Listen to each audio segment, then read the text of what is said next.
Ya, selamat malam. Wah, kembali lagi di Posketan. Kali ini kita ada di segmen kelam. Nah, biasanya ini kan saya bersama dengan duo gembul. Sekarang cuma sendirian ya.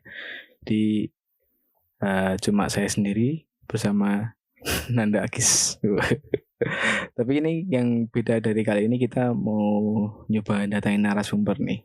Nah, narasumber ini katanya itu pengalaman gaibnya itu hampir hampir apa ya, dari lahir sudah mengalami banyak pengalaman gaib yang mungkin bisa jadi apa ya, nanti pembelajaran lah buat kita semua. Mungkin langsung aja sih, kita panggil nih. Kita panggil koyo ngopo. Kita panggil namanya Mbak Putri. Halo Mbak Putri. Halo. Halo Mbak Putri, gimana? Halo semuanya. Gimana kabar ya?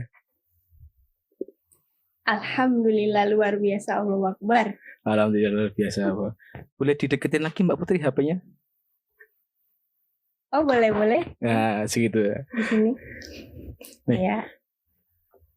Mbak Put, ini kan kita ada di Posketan nih kan. Posketan tuh ada dua segmen ya. Yang pertama itu kayak lebih ke guyonan, yang kedua itu ke namanya kelas malam. Nah, di kelas malam itu biasanya itu kan kita tentang gaib ya, tentang pergaiban duniawi. Nah, makanya kita nyari narasumber yang valid. Gitu. Iya, kita nyari narasumber yang valid biar lebih ngena gitu loh. Aura goibnya kental ya saya ya. Oh ya, aura goibnya itu sangat kental sekali. Bahkan sudah terkenal kan sampai UGM, sampai dulu tiba-tiba jauh teman-teman. Ini dulu kampus ke kuliah di mana, Mbak? Dulu kuliahnya di UPN. Oh, di UPN juga. Sepertinya saya kenal. Iya, di UPN. Kita memang sepertinya sering bertemu Mas ya. Sering bertemu ya kalau malam-malam gitu ya. Iya, enggak malam siang juga kita sering ketemu. Oh iya. Kalau melawan gaib-gaib ya. Ya, melawan gaib ini bekerja sama berkolaborasi. Nah, bekerja sama berkolaborasi. Indonesia satu. Nah, itu Jaya.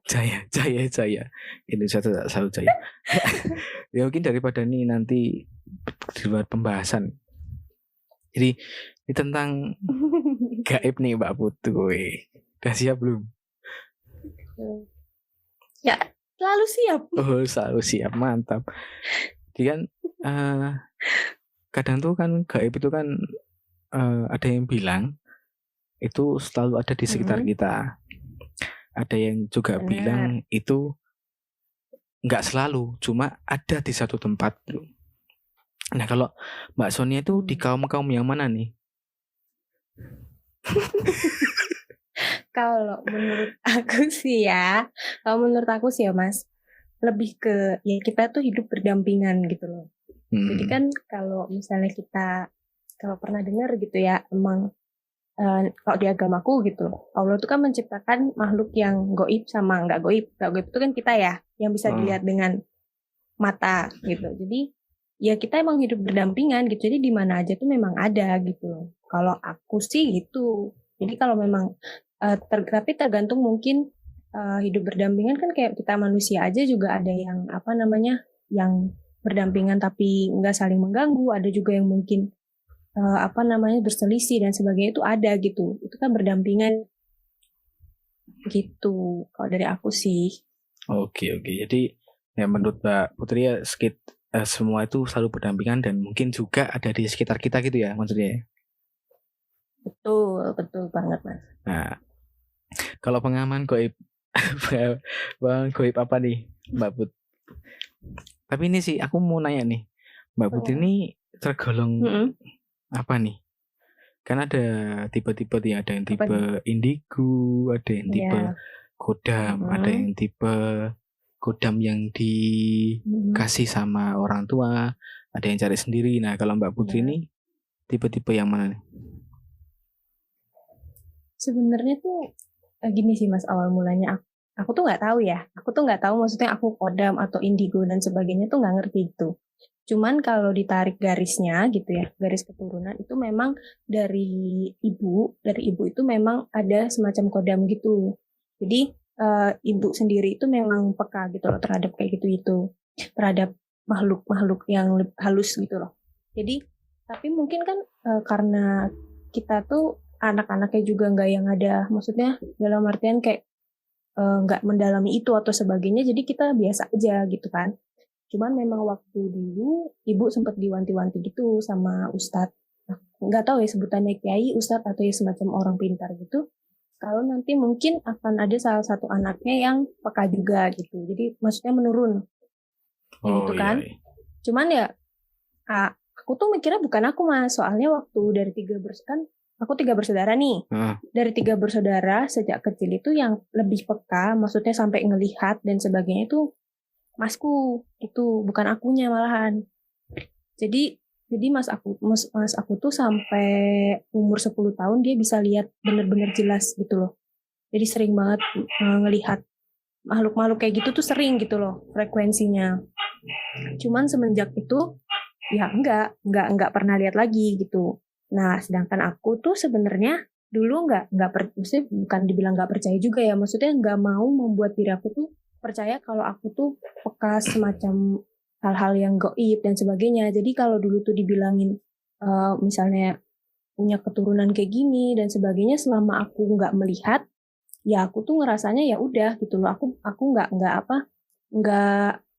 nggak indigo atau semacamnya kayak gitulah. Jadi sampai kalau misal dibilang peka, itu memang dari kecil sih Mas sebenarnya. Jadi kalau dari kecil itu aku sering ngerasa nggak sendirian gitu. Cuman kan kembali lagi aku tuh tipikal orang yang memang nggak mau nggak mau mensugesti diri biar takut gitu ya. Jadi aku mikirnya kayak alah ini cuman biar cuman bayangan aja, biar aku jangan takut gini lah dan sebagainya gitulah. Jadi dulu aku nggak percaya gitu kalau misalnya aku tuh bisa dan sebagainya. Walaupun banyak orang-orang yang ngasih tahu gitu kalau misalnya ini anak agak peka dan sebagainya tuh sering Mas. Cuman dari akunya sendiri emang nggak mau mensugesti diri aku kayak gitu. Sampai waktu itu aku umur 5 tahun, sekitar umur 5 tahun gitu kan. Itu sering ini kan kan kadang kan kalau misalnya sekeluarga tuh suka tidur bareng gitu kan Mas, di depan TV, di ruang keluarga gitu ya kan.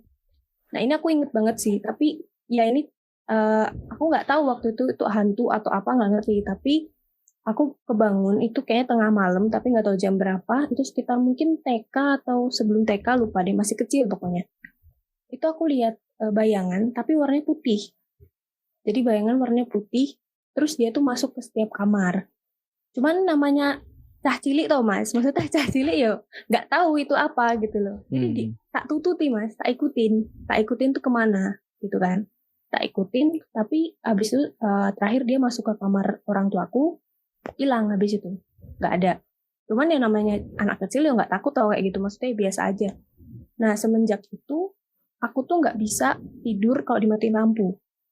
Jadi kalau misalnya nih aku udah tidur, terus bapakku masuk kamar, terus mati lampu gitu, pasti aku kebangun. Pasti aku nangis, mimpi buruk gitu. Terus setiap dari semenjak itu, sampai aku SMA, itu aku selalu kebangun sekitar jam 2 sampai jam 3 pagi. Jadi selalu kebangun jam segitu. Aku tuh nggak tahu Mas, aku nggak lihat apa-apa. Pas itu tuh aku nggak lihat apa-apa gitu. Pas bangun, tapi aku ngerasa aku tuh diperhatikan sesuatu.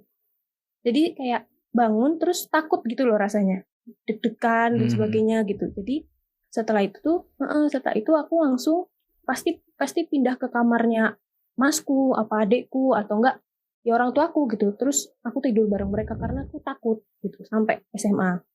Nah terus kejadian yang bikin aku mikir, oh kayaknya memang aku nih agak peka, itu kejadiannya di SMA aku. Jadi waktu itu SMA aku tuh kan aku sempat SMA di Jakarta setahun ya. SMA aku tuh di samping rel kereta api. Nah, terus emang itu aku masih baru, siswa baru, belum tahu cerita horor dan sebagainya di sekolah itu toh Mas. Jadi kayak maksudnya biasa aja gitu. Terus ada waktu itu pulang sekitar ada apa ya, latihan drama kalau nggak salah. Itu jadi pulangnya mepet maghrib. Nah, terus aku tuh ngambil tas ke kelas sendiri gitu. Ambil tas ke kelas sendiri. Aku ambil, terus aku mau balik badan toh. Tahu-tahu di depan aku tuh ada anak kecil duduk jongkok ngelihat ke arahku. Tapi itu kayak cuman sepersekian detik. Karena ya aku kan posisi mau balik badan kan Mas. Terus aku balik badan lagi buat ngelihat itu. Udah hilang. Nah di situ aku mikir, oh apa mungkin ya aku tuh emang bisa. Karena aku tuh emang sering sih sebenarnya ngeliat sekelibat kayak gitu tuh sering banget gitu. Cuman nggak tak pikir kayak banget gitu loh Mas.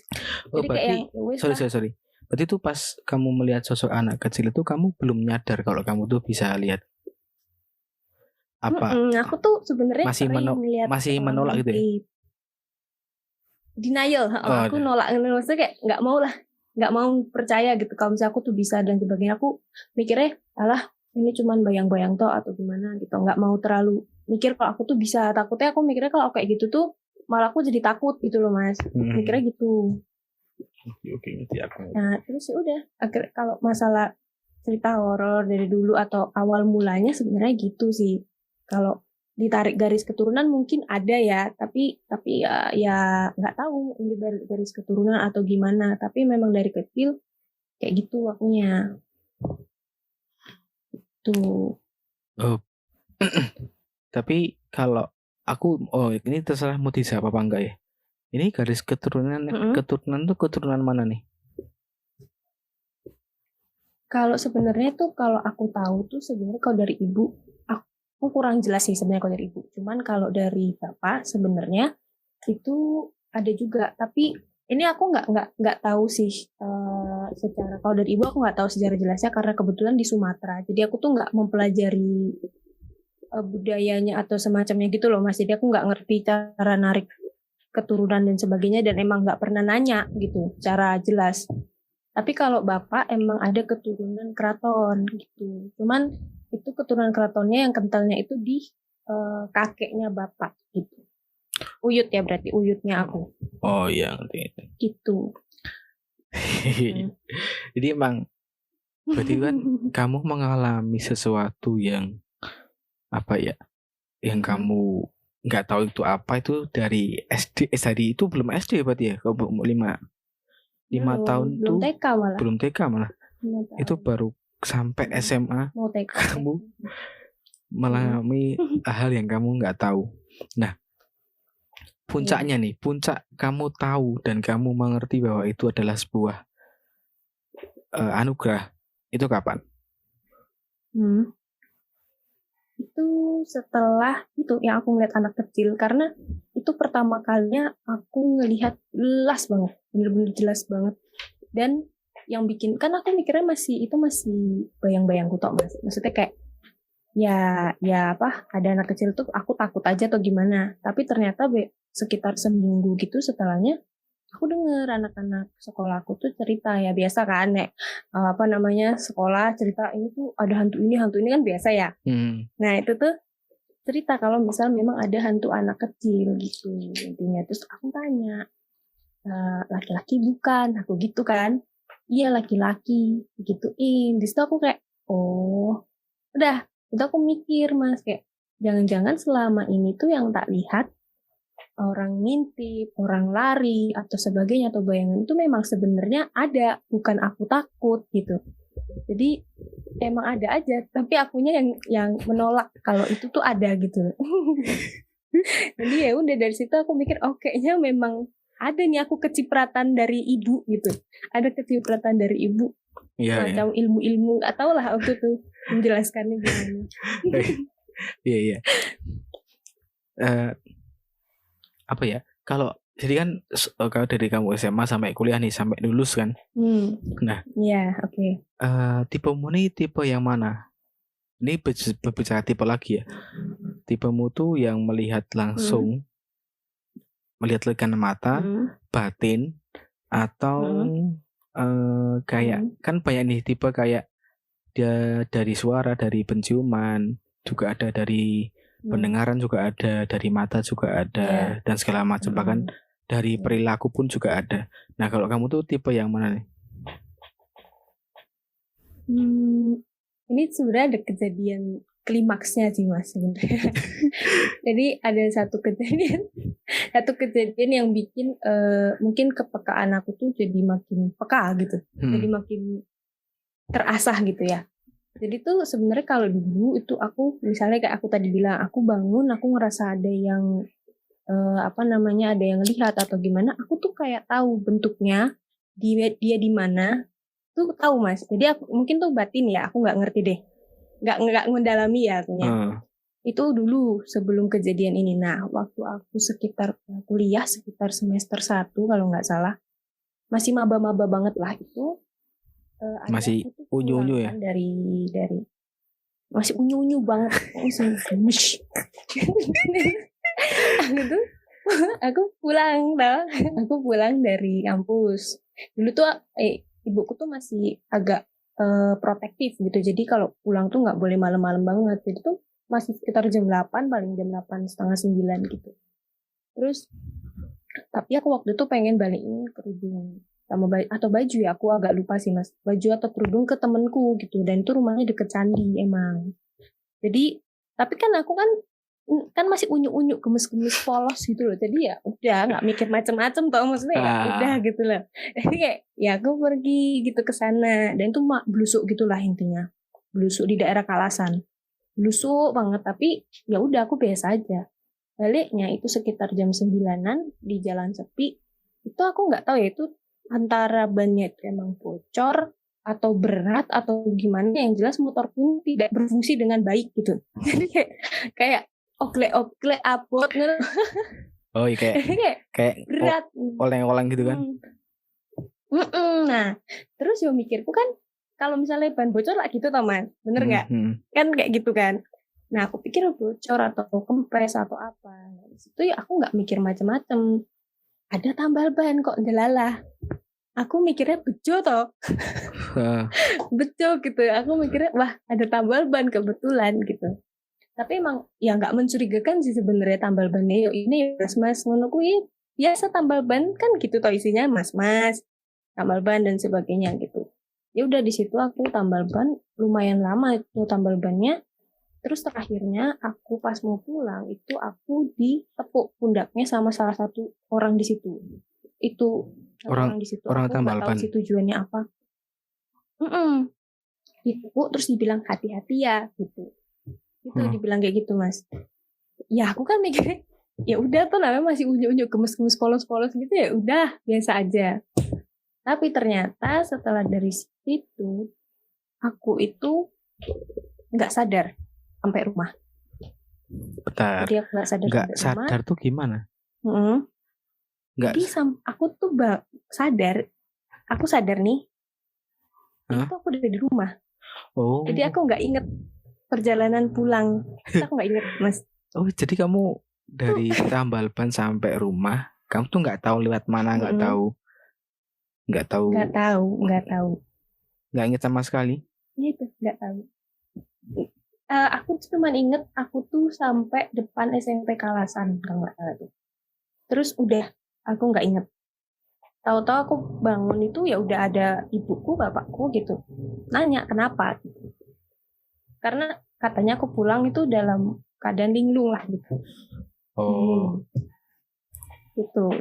Itu dari situ kan ya aku bingung ditanyain, ya aku bingung tau. Aku nggak tahu, nggak inget. Kayak ya nggak tahu gitu kan. Tanya kenapa, mungkin sebenarnya di sini ibu aku tuh sebenarnya tahu ada apa sebenarnya, tapi pengen tanya ke aku gitu loh. Pengen tanya ke aku dulu, maksudnya kamu habis di mana, kamu habis kenapa gitu.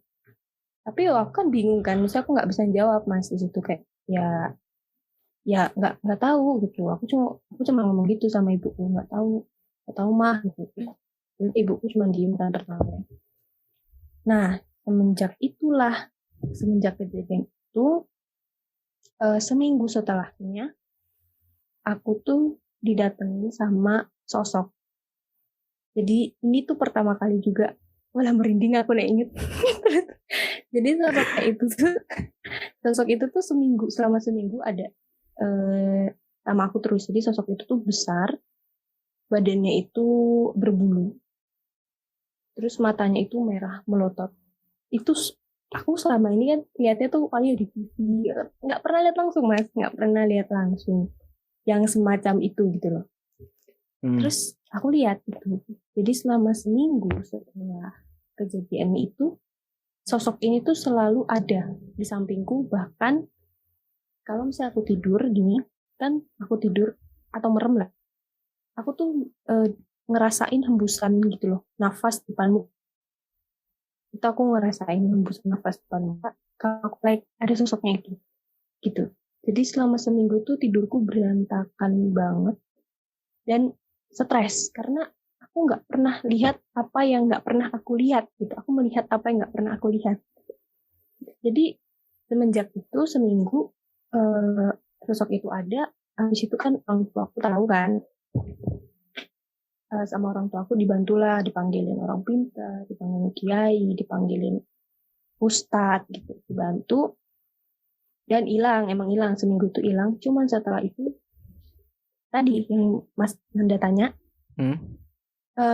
yang bisa lihat langsung dengan mata gimana? Nah semenjak itu aku bisa lihat langsung dengan mata gitu.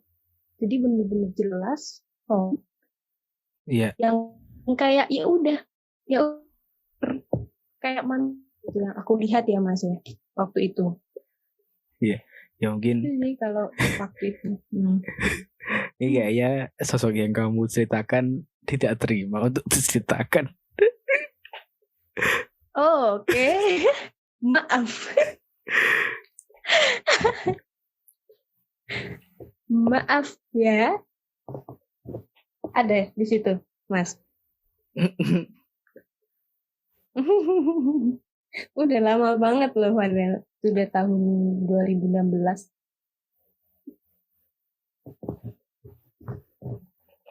Aman toh tapi? Aman. Gitu sih kalau aku. Oke. Jadi ini sih aku nambahin. Maaf Mas. Ya. Itu semenjak itu aku jadi ini juga sih, jadi sering kerasukan sih. Kalau mau diomongin. Ya itulah. Semenjak kejadian itu. Ya itu aku jadi mengerti kenapa kamu kok. Aku mau nanya itu, kenapa kamu jadi sering kerasukan? Dikira bang. Aku bisa membaca ini ya si pikiran.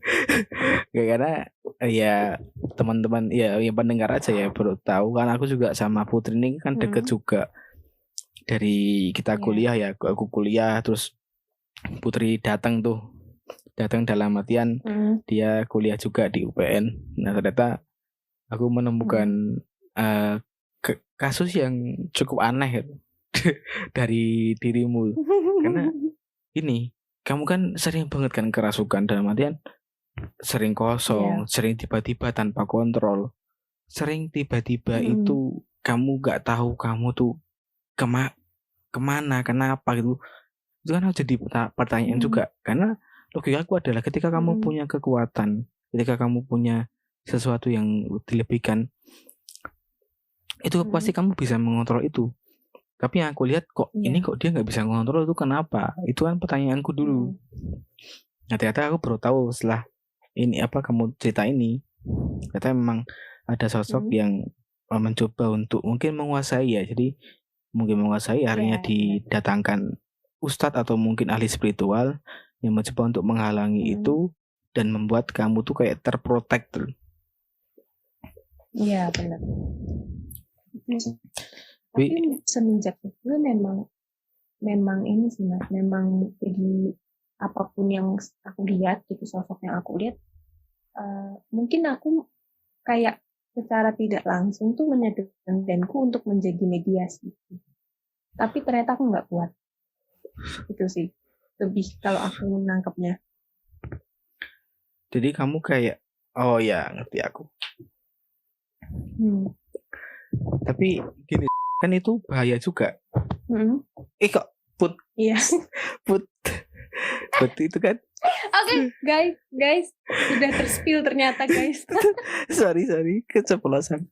Itu kan bahaya juga kan kayak gitu. Ya. Kenapa kamu? Karena mungkin aku nggak tahu ya mas, nggak tahu kali ya aku. Itu kan sebagai mahasiswa baru unyu-unyu gemes-gemes polos-polos mungkin aku belum tahu gitu. Jadi kayak ya udah nikmati aja gitu. Tapi ini enggak sih? Ini aku mau dari sudut pandangmu ya. Ketika kita punya sesuatu yang mungkin tidak dimiliki orang lain, apa yang kamu rasain? Sedih, sakit, atau bahagia, atau bagaimana? Waktu itu sih aku hampir depresi sih hubungannya mas. Karena mungkin aku nggak dari kecil ya, maksudnya bukan yang bisa melihat secara jelas dari kecil gitu loh, tapi mendadak bisa. Hitungannya kan gitu ya berarti. Ya, mungkin semua orang gitu, semua orang gitu. Oh gitu. Nah jadi aku mendadak bisa lihat tuh kayak kaget gitu kan, kayak ya aku nggak suka gitu sama itu. Maksudnya ya siapa yang suka? Hei. Itu aku nggak normal.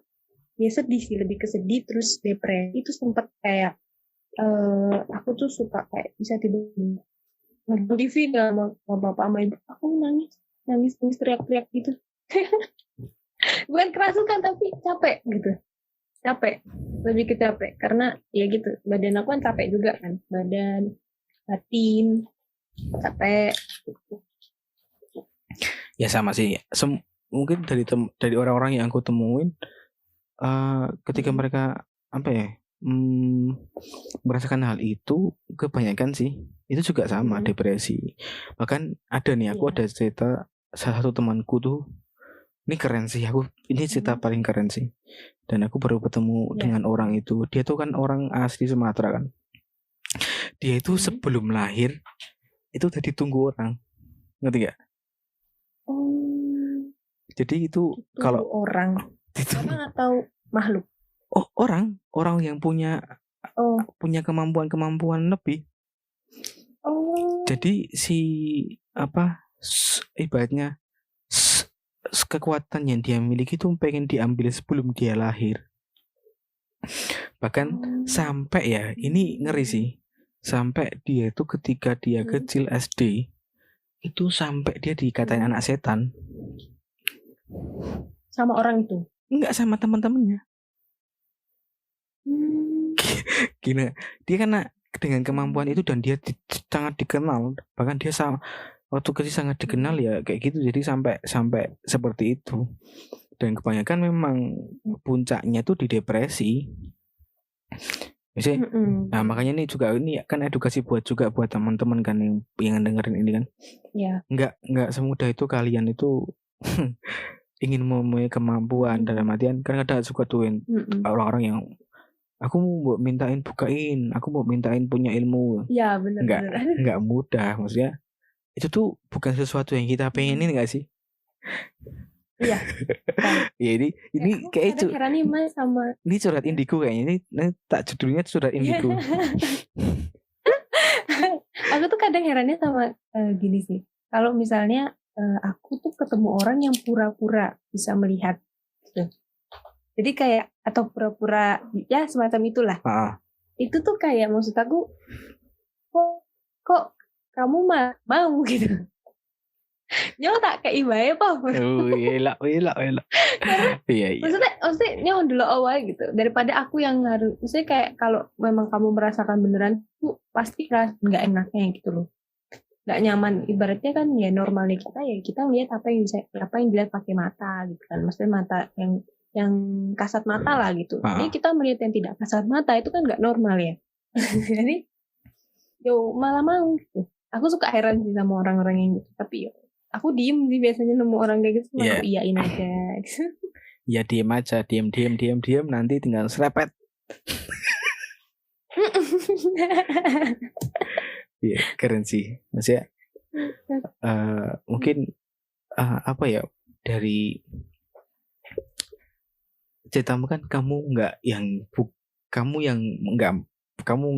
nggak sengaja, terus kamu susah untuk menerimanya, dan kemudian kamu mencoba untuk membiasakan. Caramu gimana, Bud? Membiasakan itu?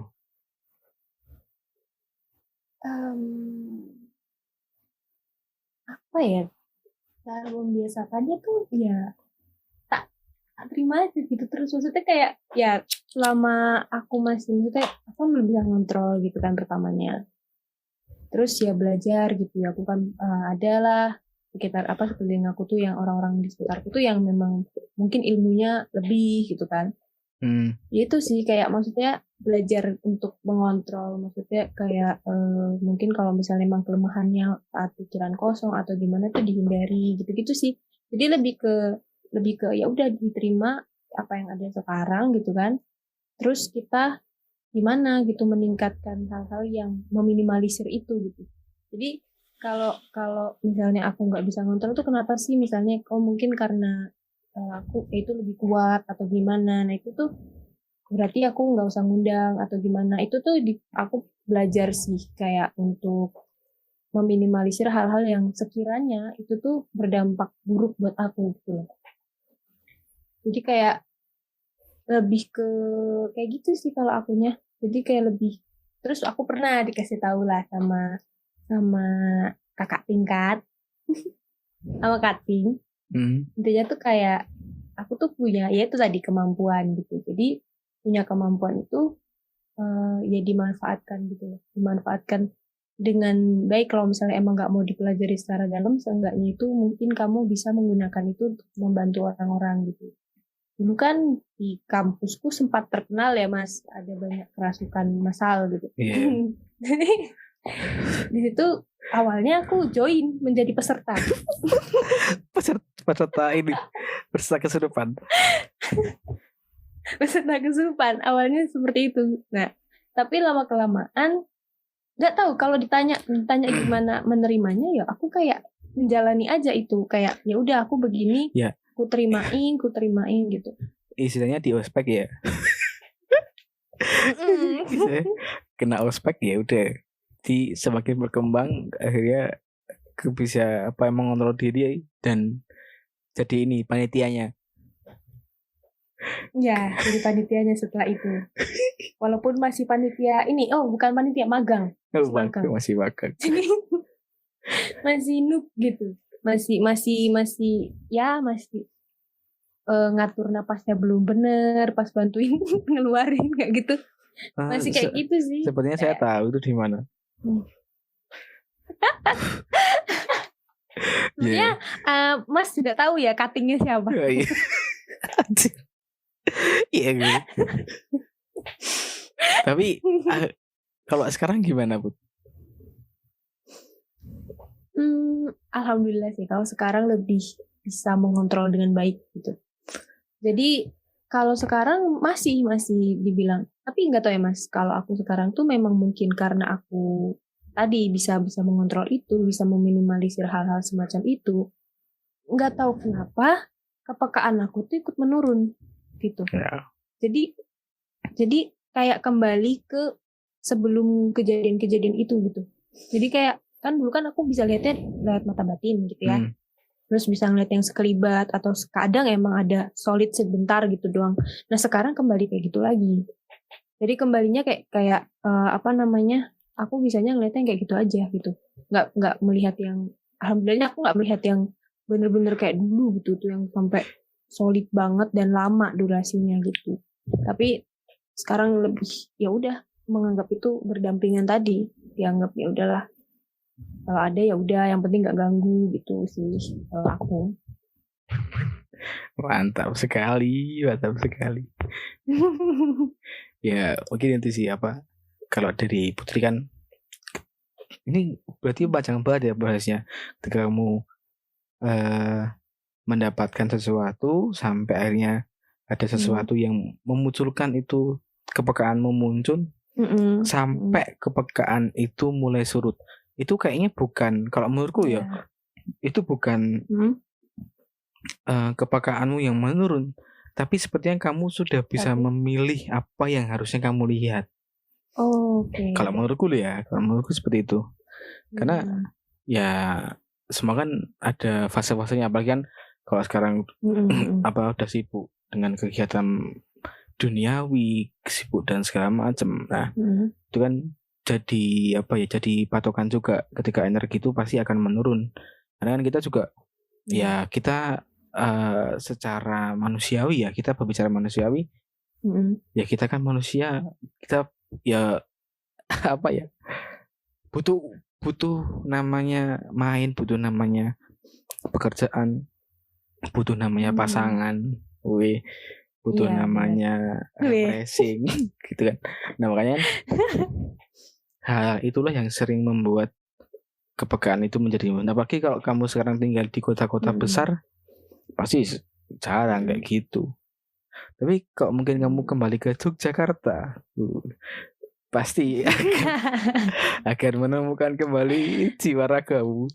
Iya, benar. Tapi semenjak tahun berapa ya? Aku terakhir itu kesurupan itu di tahun 2019. Terakhir kesurupan dihitung loh. Ya, soalnya setelah itu alhamdulillahnya Mas, nggak pernah. Alhamdulillah banget ya. Jadi kayak gimana ya? Kalau aku nggak tahu sih, entah gimana aku bisa kontrol ya. Aku rada sombong loh.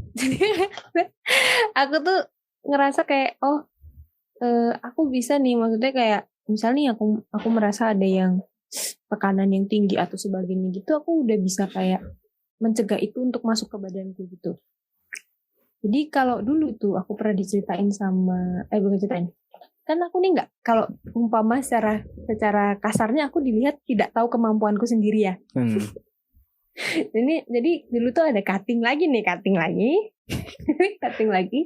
yang ngomong sama aku kalau memang mungkin aku itu bukan ilmunya atau kelebihan dalam diriku tuh dalam hal indigo atau sebagainya itu bukan bukan yang mungkin kayak ngobatin atau sebagainya, tapi melindungi gitu. Jadi dulu tuh sampai aku diajak sama cutting ini waktu ada orang kesurupan gitu ya. Cutting itu bilang kayak ini dia ngeluarin. Nah aku tuh yang disuruh nutup jalurnya untuk biar nggak kena lagi orang itu gitu. Jadi aku dibilangnya memang aku tuh mungkin nggak bisa ngeluarin atau nggak bisa ngobatin yang semacam itu, tapi aku bisa menutup, bisa melindungi gitu loh. Jadi yang aku rasain sampai sekarang memang sih itu ketika misalnya kita ngobrol kayak gini ya Mas, atau misalnya kan kita kan kalau misalnya ngobrol kayak gini atau mungkin rame-rame ngobrol gitu tuh kan ngomong kayak gini kan pasti mengundang ya. Iya. Yeah. Mengundang itu sosok seperti itu gitu. Iya, pasti. Nah, sering yang aku rasain itu Mas, misal kita lagi ngobrol kayak gini atau kalau aku lagi sendiri ya, kalau misalnya lagi rame, lagi ngobrol kayak gini, itu aku ngerasa sampai aku tuh gemeter terus dingin, kayak jadi aku seolah melindungi lingkaran ini gitu, jadi masih kayak aku tuh sampai tanganku tuh dingin, keringetan. Padahal mungkin saat itu tuh nggak dingin gitu, tapi aku tuh merasa kayak wah ini kok sampai punggungku panas dan sebagainya gitu ketika ngobrol itu. Jadi sedangkan orang-orang di sekitar aku nggak ngerasain apa-apa. Jadi kayak akunya tuh seolah mungkin ya mau menciptakan, kalau mungkin diilustrasikan tuh mungkin aku membangun benteng atau gimana yang melindungi lingkaran itu gitu. Kalau aku melihatnya dengan batin gitu ya Mas. Jadi kayak mungkin lebih ke kalau dibilang mengembangkan ilmu tuh enggak, cuman aku jadi tahu semenjak cutting aku tuh ngomong kalau misalnya kamu tuh memang bukan yang mengobati, kamu melindungi. Jadi aku memfokuskan ke situ. Jadi kayak kalau misalnya aku emang nggak bisa ngobatin orang, enggaknya dengan kemampuanku ini tuh aku bisa melindungi orang-orang di sekitarku gitu. Jadi kayak lebih menerima dan setelah sadar kemampuan tuh kayak ya coba dikembangkan sedikit demi sedikit begitu. Dalam sekali. Aduh, jadi agak puitis ya, kurang pantas gitu. Apa kamu kan ini podcast bebas. Mungkin sebut random ya. Ya gini tuh sih Kak. Dari cerita Putri kan memang semua tuh berproses berbeda-beda. Ada yang langsung, ada yang mereka sampai berilmu kemana-mana, ada yang sampai dia itu bersemedi dan segala macam. Itu kan itu masing-masing ya. Tapi kalau mungkin Putri itu lebih ke arah apa ya, perjalanan hidupnya yang membentuk dirimu sampai sekarang. Wih, aja. Wede, aduh. Jangan kok. Ya mungkin cukup indah dapat 40 menit nih. Waktu kita ngomong, mungkin nggak kerasa ya. Mungkin itu sih kalau dari Kelam episode kali ini dengan narasumber kita Putri yang jauh-jauh dari Jakarta. Dari Jakarta untuk menyempatkan ngobrol. Gak jauh dong, kan ya, suara gak jauh kan dong. Ya seolah-olahnya aja. Oh iya, oke bener. Aduh maaf. Cukupkan sampai di sini ya pertemuan di kelas malam kali ini di podcast UKM Pengamatan, atau bisa dibilang posketan. Mungkin dari perjalanan Putri ini bisa jadi pembelajaran buat kita semua, dan juga semangat terus buat Putri. Semoga selalu dilancarkan rezekinya, selalu diberi kesehatan. Amin. Amin. Semoga saja tidak menemukan hal-hal baru yang membuat kekuatanmu kembali lagi. Loh, nggak apa-apa. Nanti kita jadi sering ini toh Mas, sering berdiskusi malam. Wah, elah. Ya, terima kasih Put buat waktunya. Maaf. Sama-sama. Agak ribet. Ya, terima kasih. Kita cukupkan. Assalamualaikum warahmatullahi wabarakatuh.